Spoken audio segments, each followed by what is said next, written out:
Hello, everyone, and welcome to the next episode of the Joe Collins podcast. This week, I'm lucky to have my old teammate Joe Philbin on, now Warrington and Great Britain forward. So thanks for coming on, Philbs. Great to see you, lad. So we'll just start off. So I remember your first training session at Warrington. I remember walking into that changing rooms at Birchwood and see you there. Green as grass. I think I'd only been there a couple of weeks. I think you're similar background to me, but you come from football or only just got into it. So what would you say got you from that day 10 years ago to where you are now, where the world's your oyster and you're killing things in every direction in your life? What do you put it down to? You know, what strengths, what's got you here, mate? Yeah, well, I think that was very nice of you, because I think the true thing is I walked in that room and you were thinking, who is this? I had a body like a melted wheelie bin. Yeah, a lot has changed since that day, but especially your teeth, mate. Yeah, my teeth. Yeah, that's a big change. But I think being serious now, the one thing that has got me from there 10, 11 years ago to where I am now is I feel like I've always listened to my coaches and whatever they tell me to do. If my coach tells me to jump, I'll say how and I'll do it to the best of my ability. I have always been that way, and obviously athletically, I had a lot to change. I'd never worked with a dietitian before. I remember on that first day, Joe, we got weighed. I was pooing my pants. They were going to weigh me, and I was thinking, oh my God, I've not weighed myself in I don't know how long. And then they said, oh, we're doing body fat testing as well. You got these skin calipers out. Honestly, I wanted to dig an hole and just disappear. It was absolutely awful, the anxiety I was going through that day. Yeah.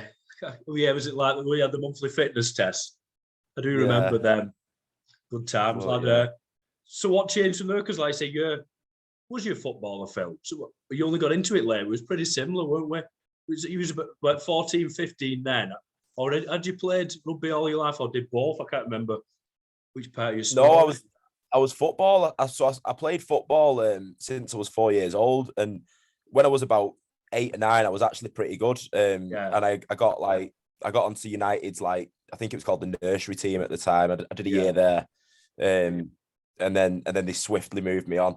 And then when I was about 11 or 12, I started to really gain weight. That's when I did start to become, obviously, there's a famous story that my mum had to buy a safe because I have 4 brothers, and she'd buy all the chocolate for the school dinners. For a week, and I'd find where she was hiding it, and I wouldn't just have 1 or 2 and be sneaky. I'd dust a lot. So she had to buy a safe. So I started piling on the pounds. What, like key and padlock? Full on. Yeah, no, it was a code. It was a boom. Code. Yeah. People thought she was hiding money, but she weren't. She was hiding chocolate from you. Yeah. So when did you start playing rugby then?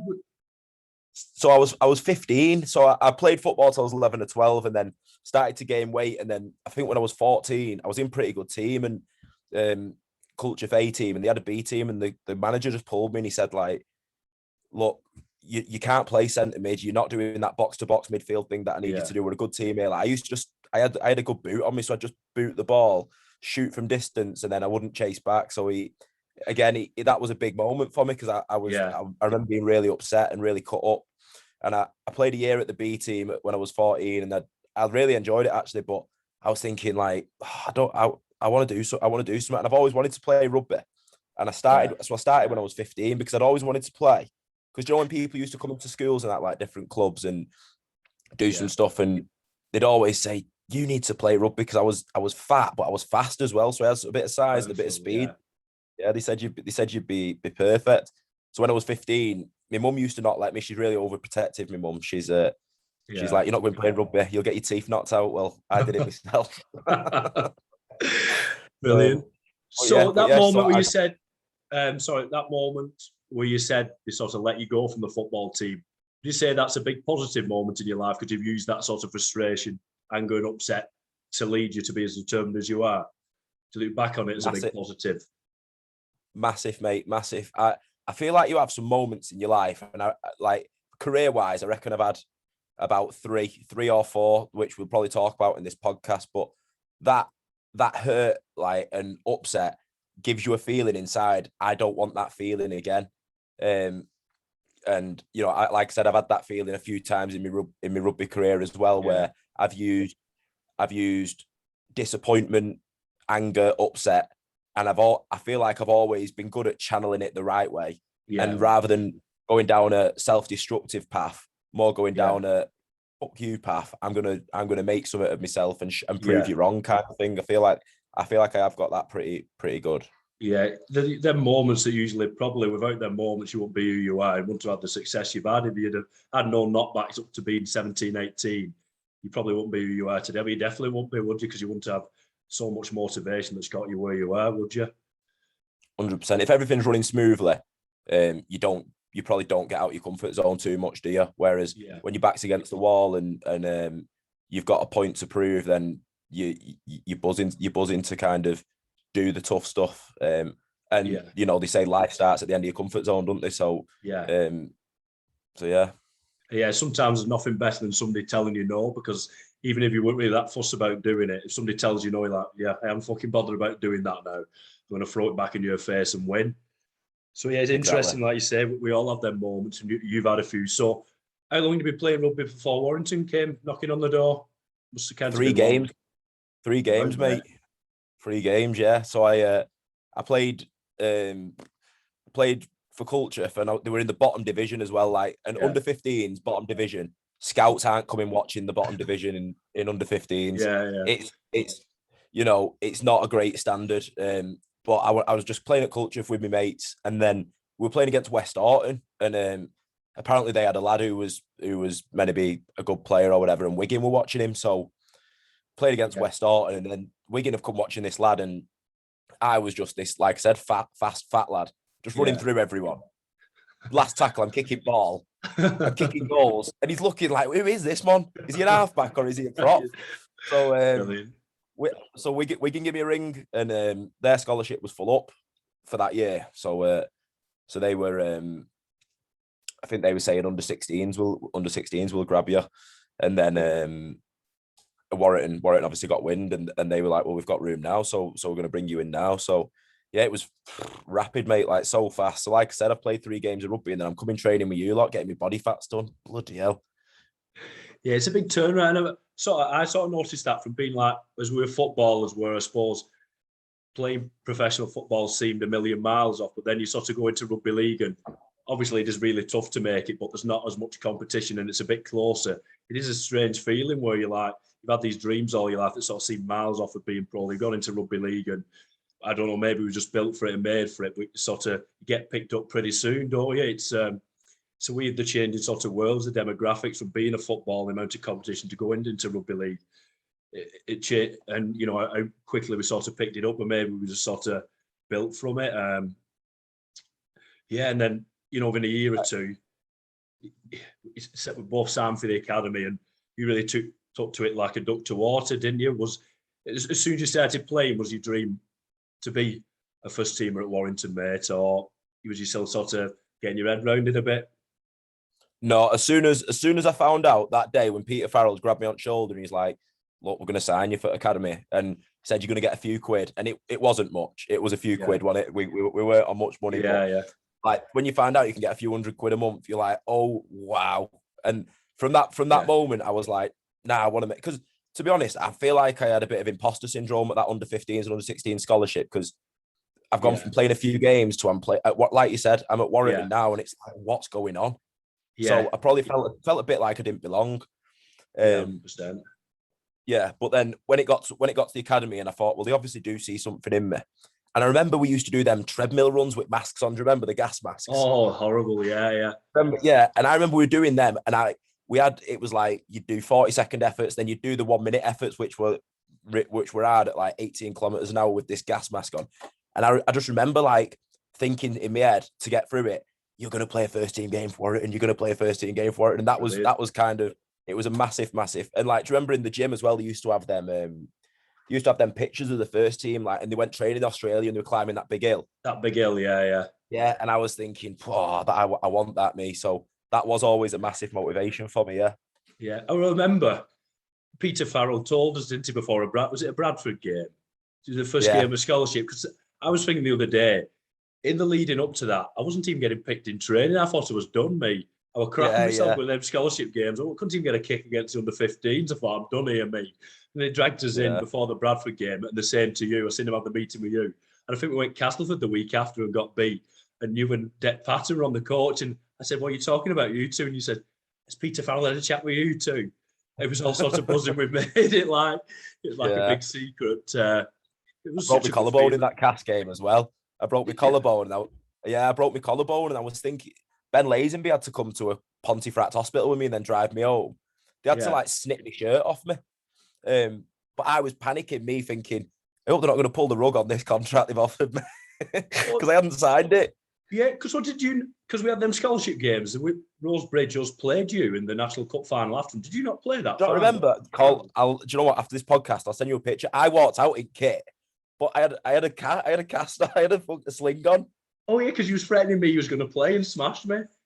Yeah, I remember that. I was like, I don't know if he's playing or not. Honestly, it was so funny because we were in training at Latchford. We were setting up this scrum play for me to run, and like I was doing it. I had my sling on. I was practicing catching ball with my left hand, and it was like, if anyone hit me, I was done. And I was like saying, obviously Warrington scouts would have been there watching, wouldn't they? Yeah. And they'd have been like, oh no. So I was thinking, if it's a close game, we're going to scrum. I'm coming on. Special teams. Because I remember then Patton dislocated his shoulder, didn't he, in the first minute? You ran it in, didn't you? He flew out on the tap off me. And he ended up in. I forgot about that because I think me and you both missed our first 6 months of under-18s, didn't we, through shoulder injuries? Yeah, well, that was it. Yeah, the dislocated shoulder. Would that have been it? Did you get? Yeah, that would have been it, wouldn't it? I did. Yeah, I'll tell you what I did. I'll tell you what I did. I was coming back. I was recovering from that, and then we had our leavers do at my prom. Do you know end of the school year? Yeah. And I'm here in sling, but like it's getting a bit better. And I was hosting the prom party because obviously mum and dad's got the farm, so we had a big garden, and that I'm hosting prom party. And my dad said, "You need to mow the garden. If you're having people around, you're mowing the garden." I was like, "Dad, I've got a broken shoulder. Like I can't." Yeah. And he's like, "Don't be soft. You know what the old man. Don't be soft." Well, anyway, I've gone to start lawnmower. shoulders gone again. And I've said, I'm like panicking me because I'm going into under 18s and I've got a broken. I just re-broke my shoulder trying to mow the garden, and that's the day where I had to say to my dad, "Look, I need to start recovering. Like you can't be flogging me like you flog people at the farm." And I remember him. I had to tell John Bastian that my dad had tried making me mow the lawn.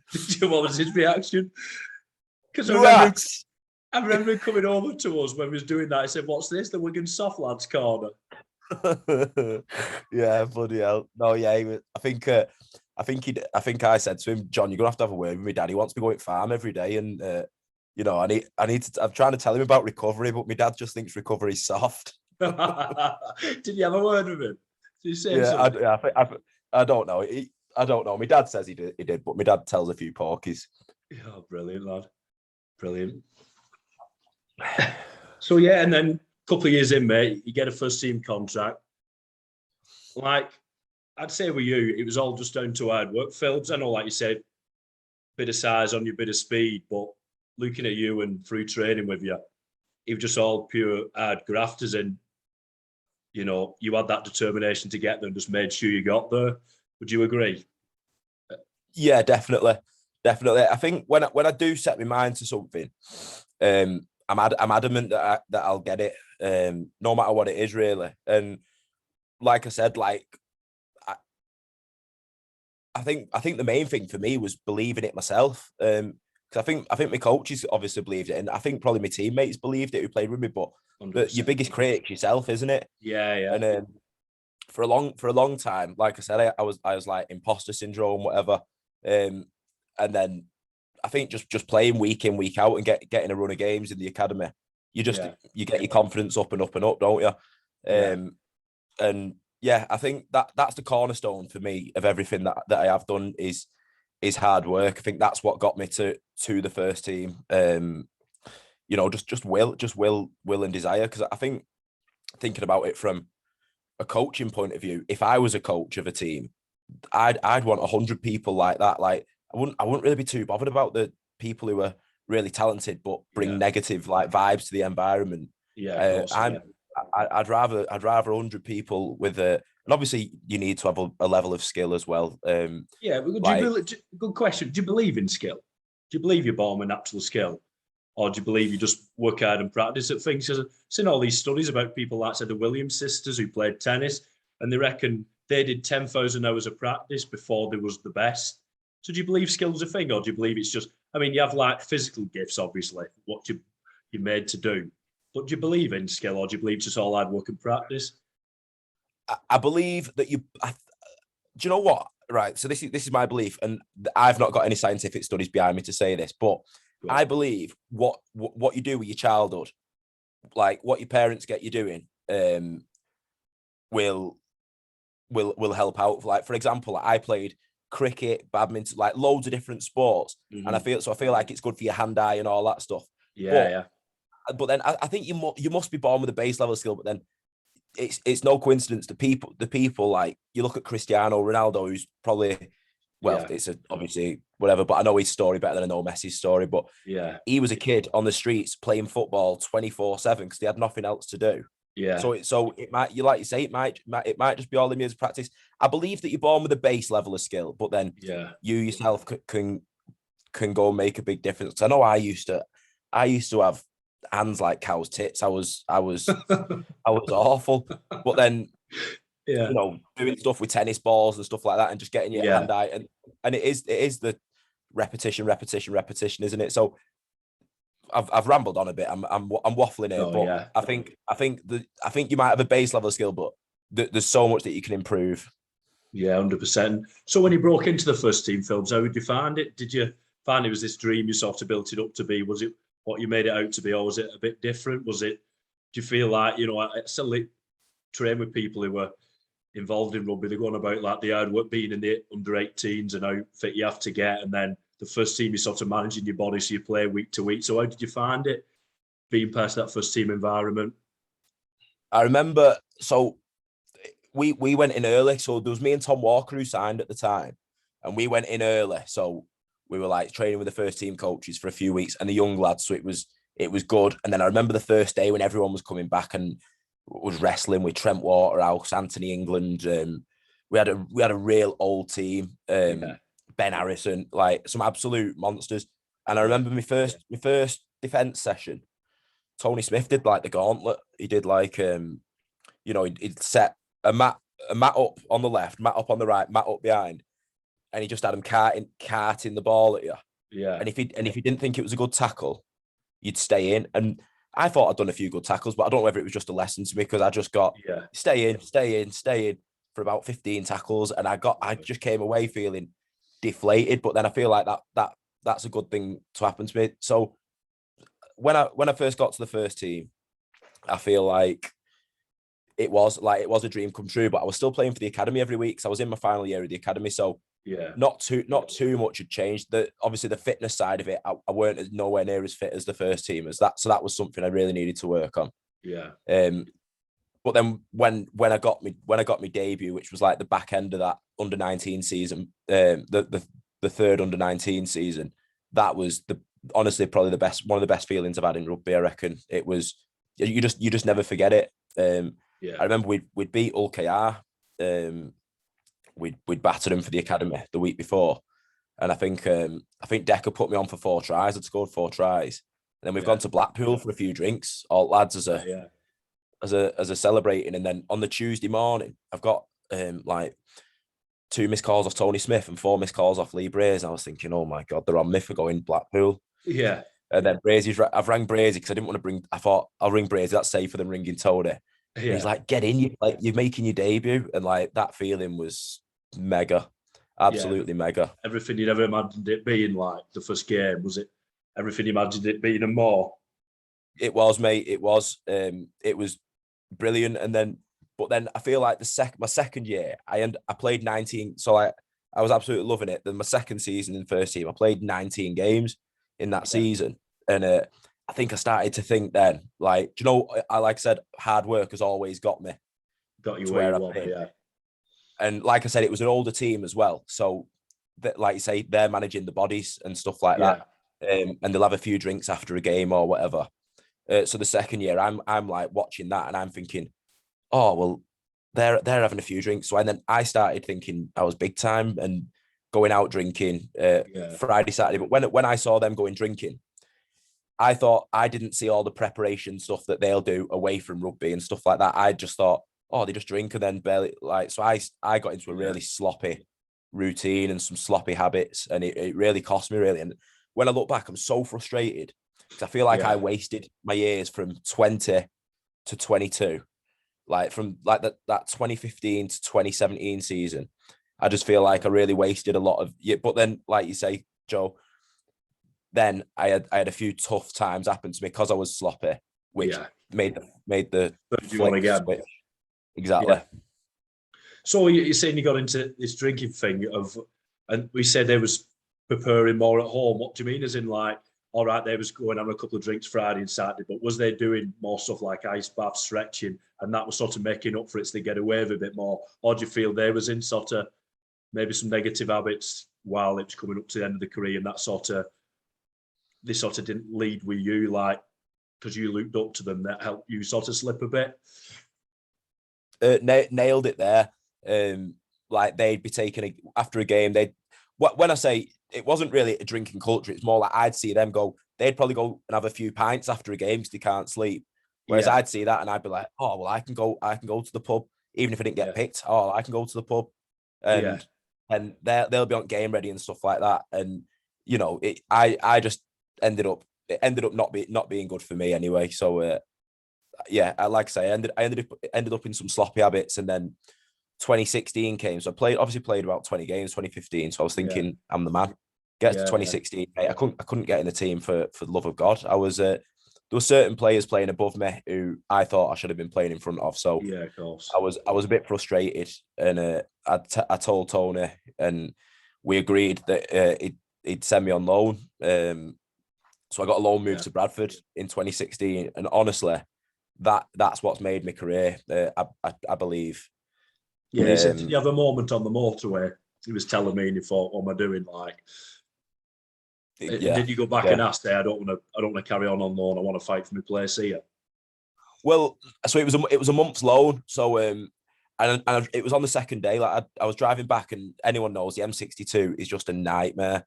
And you know, I was stuck in traffic, and I was just thinking, what are you doing? What are you doing? Like you're at a great club. You're a hometown lad. Like you've got such a big opportunity in front of you, and you're pissing it away. And literally from that day, so I'm an avid YouTube watcher. Me, I'm always watching YouTube, and I was watching a fitness YouTuber called Joe Delaney, and he was talking about macros, tracking macros for your dieting. Because whenever we used to get told to diet back in them days, they'd just say, just go no carbs, wouldn't they?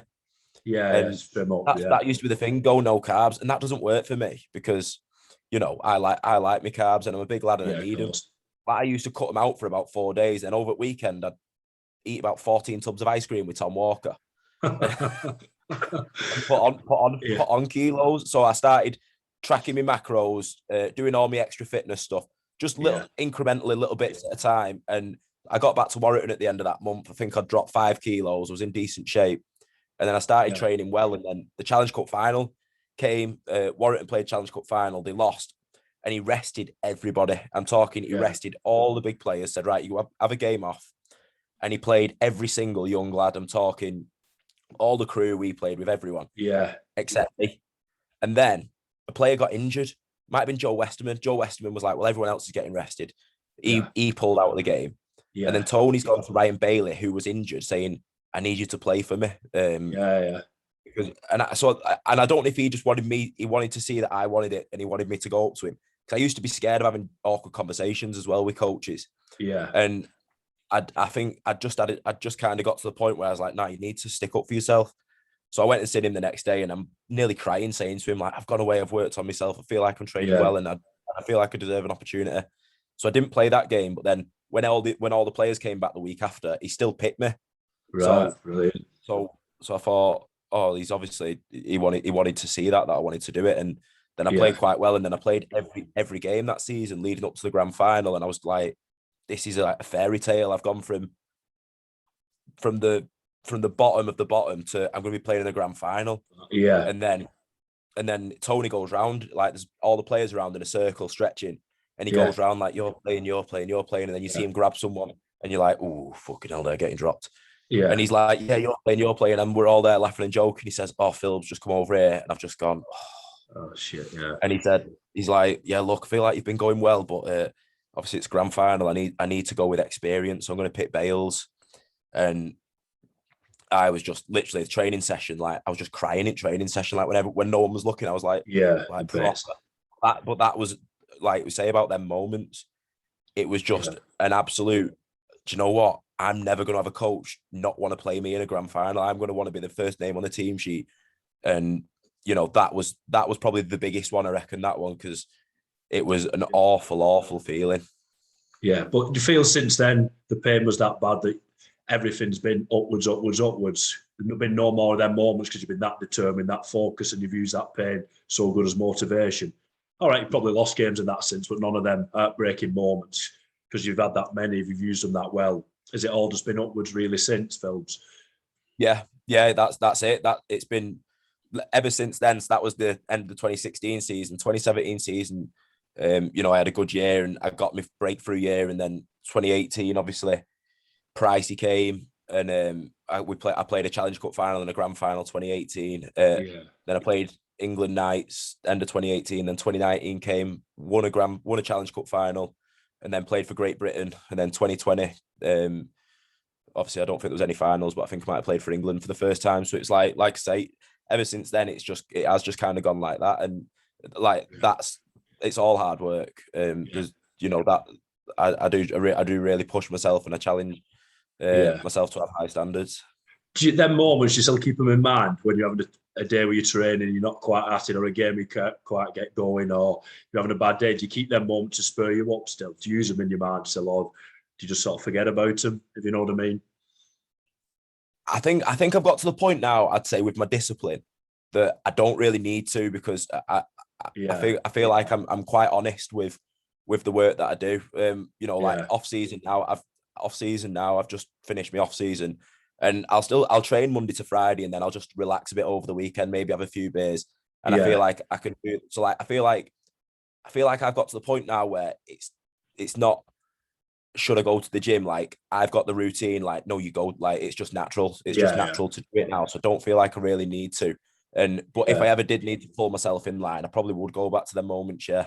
Yeah, brilliant, lad. So we talk about how like switching off after the game, how they go for a couple of pints and led you into not being at your best. What do you do now to switch off? I know you've got your kid and the business and everything. What do you do now to switch off and then nights where it's hard to sleep after a game? I don't mind having a few drinks. I feel like I've learned the lesson now that some people having a few drinks isn't going to the pub on a Friday, then going to the pub on a Saturday, and then 100%. Eating rubbish on a Sunday. It having a few drinks is having a few drinks and you're straight back on it or whatever. So I don't mind having a few drinks, but like you say, I'm busy now. I've got a kid, I've got my business. Repping. Yeah. Grip's official. I've got anyone watching. Yeah, Grip's.official. I'm busy. I'm just quite content at the minute. I enjoy spending time with my mates. Go to the gym, have a little jacuzzi the day after a game, whatever. But good balance. Then's the word it sounds, mate, haven't you? Yeah, I'd say so. Yeah. So the business, mate, it's great to see. What was the big driving force behind you setting up a business, and where do you want to take it? What was the main motivator? So for me, I've always had a bit of a entrepreneurial mind, I'd say. I used to sell cans of pop in school and drink away off, just so I could drink Coke for free. Brilliant, man. But I'd say I've always had that, but with rugby, just never had the time to do it. And then obviously lockdown hit. We got put on pay cuts, which made me reevaluate everything. Like obviously, I'm thinking I'm going to make my money from my rugby career, but then you don't know, could that be taken away at any point? So just got me thinking that I needed to, and it gave me the time. And Jack, you know Jack as well, don't you? We've been friends for years, and he's already got a construction business, so he has kind of like the business brain. And I had the idea, and obviously a few followers on Instagram, which has helped. And we got to it, and the full lockdown. Because I remember in lockdown, the first few days, I was just had a lie in watching Netflix. I just felt like a slob, and I was like, need to 100%. put my mind to something and do something. And you know, it's been absolutely brilliant. So it's probably 2 years since we started it, 18 months since we've no, probably about 18 months, year and a half now. But it's been Yeah.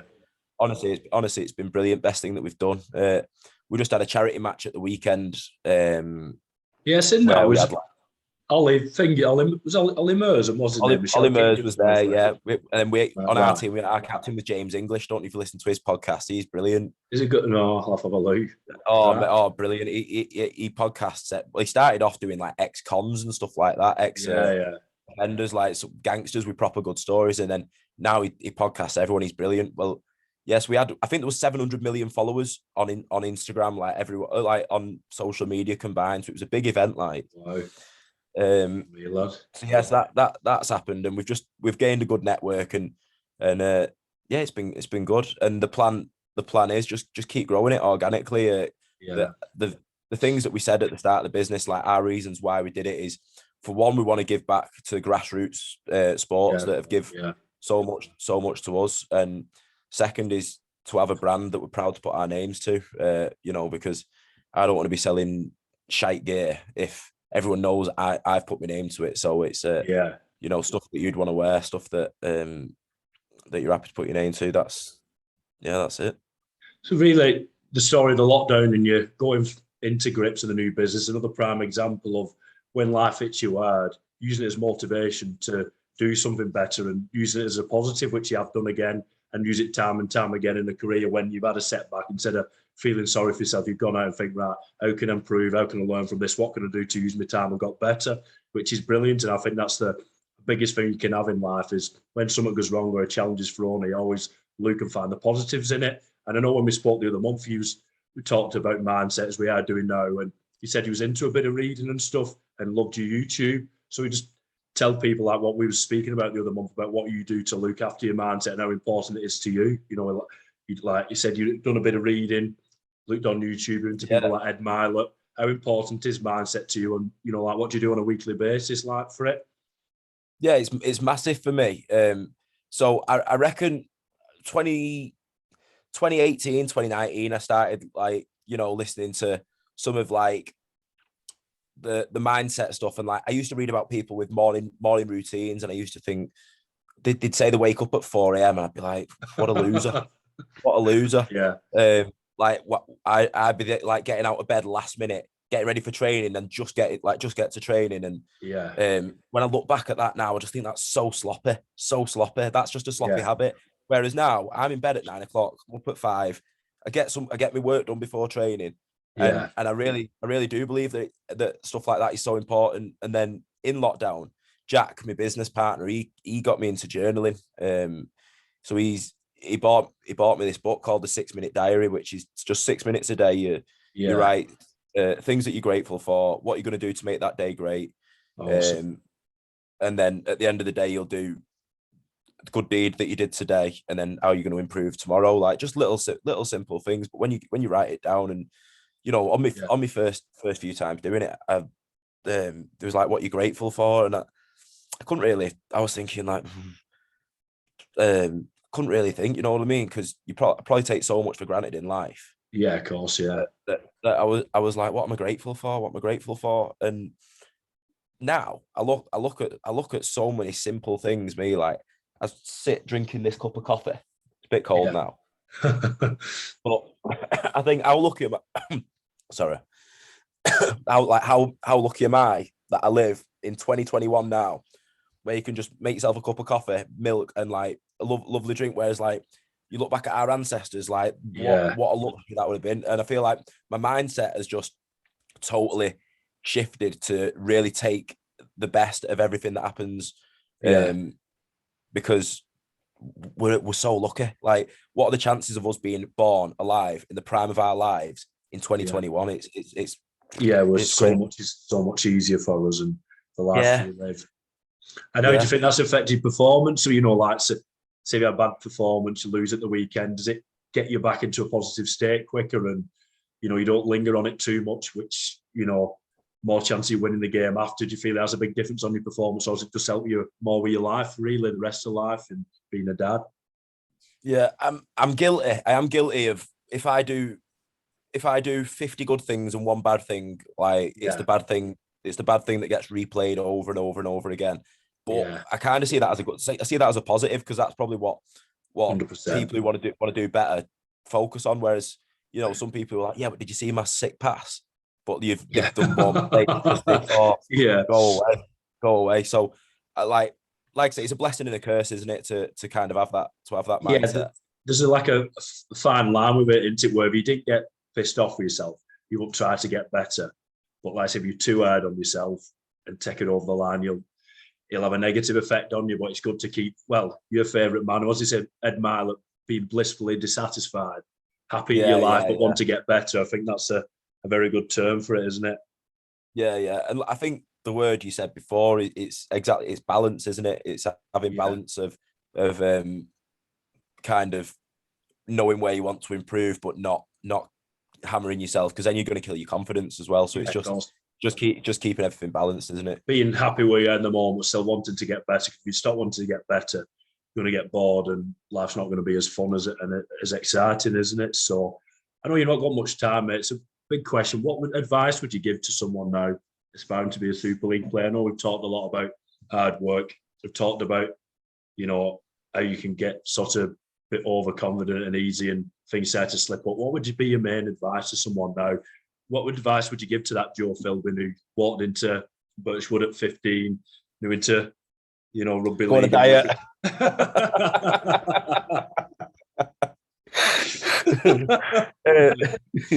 No, no.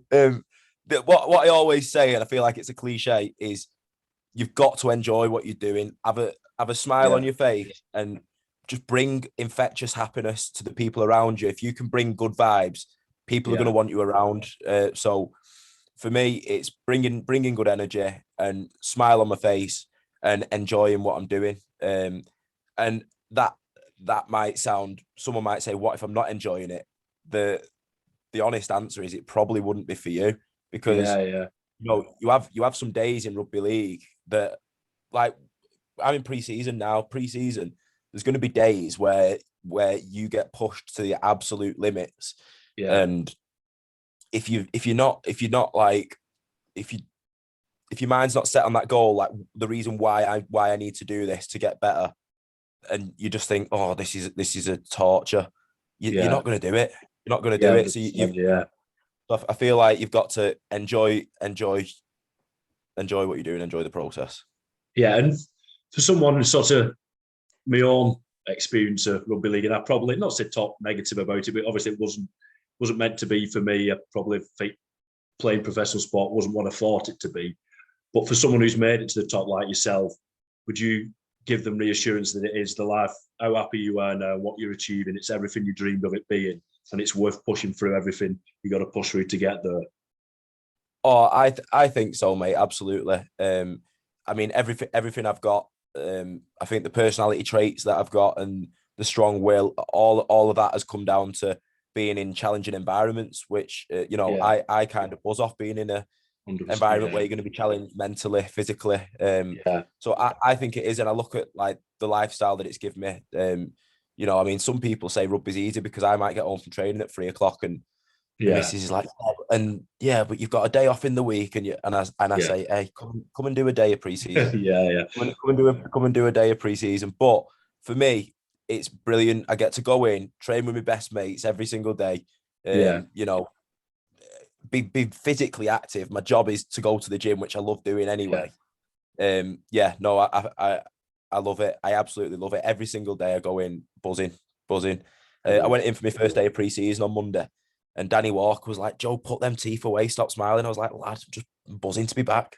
Yeah, I I can weren't, I weren't as imagine just buzzing that. yesterday when I had my Bronco test, like, but Yeah, it's just something I've taken the bad days. Just what I thought yeah. as well, because obviously your dad didn't really play rugby. Who's growing up or now? Who's your big role model in it? Who you sort of looked up to most for advice and stuff? Would it be a Yeah, coach, a player, or I don't know, someone in your life? I don't suppose they don't yeah. necessarily be involved in rugby. Who's been your big role model, Phil? Ooh, it's a it's a tough one. I mean, growing up, I still watched rugby. Just my mum wouldn't let me play it, and like it was them, and it was them Andy Farrells, Paul Sculthorpe's, like them Adrian Morley. You know, big. Yeah, I like the tough competitors who were warriors. Like they go at it for 8. They were fit, weren't they? But they were warriors and they were hard as nails. Like I look at them and I used to think they were like Superman. Do you know what I mean? Like I used to think they were. So they're the type of players that got me on the edge of my seat. Like I know, and you're the same as me. I know you're the same as me. That's the type of player you like. Whereas some people like the halfbacks who do the little dinky kicks and that. Like I appreciate it, but you know I've always liked the biff. I've always liked the biff. So What about in your career then? Is there somebody you turn to for advice or look up to? I've been so blessed to be at a great club for I think we're in my 9th pre-season now. This is my 9th year, I think. Bloody hell. And I've been lucky enough to have like so many mentors, if you will. I think Benny Westwood's been massive for me. Just with his, because I used to be guilty of overthinking so much, whereas he's the most chilled out guy you've ever met.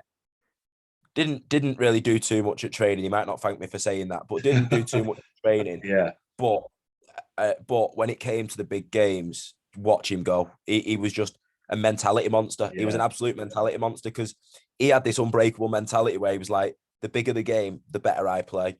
And he always put that into me. He was like, it's the big games that matter. And like, you know, he might play a 7 out of 10 in some of the smaller games, and it gets to your Wigan aways, your big games. And Benny, 9 times out of 10, I reckon, would be man of the match. He was unbelievable. So I took a lot mentality wise from Ben. Probably not to overthink and just believe in yourself, because you're going to play a lot better when you do that.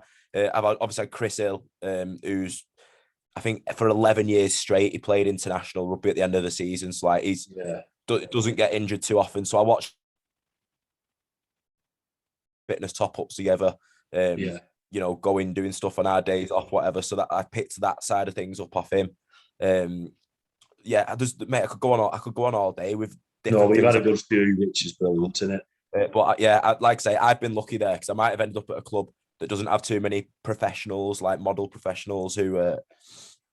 But like I say, I'm lucky enough to be in a great club, people with a lot of good habits, and you know you can kind of take the things you like and leave the things you don't like from that person, and just try and make your own identity kind of thing. Yeah, of course, take a bit of what they do and see if it works for you.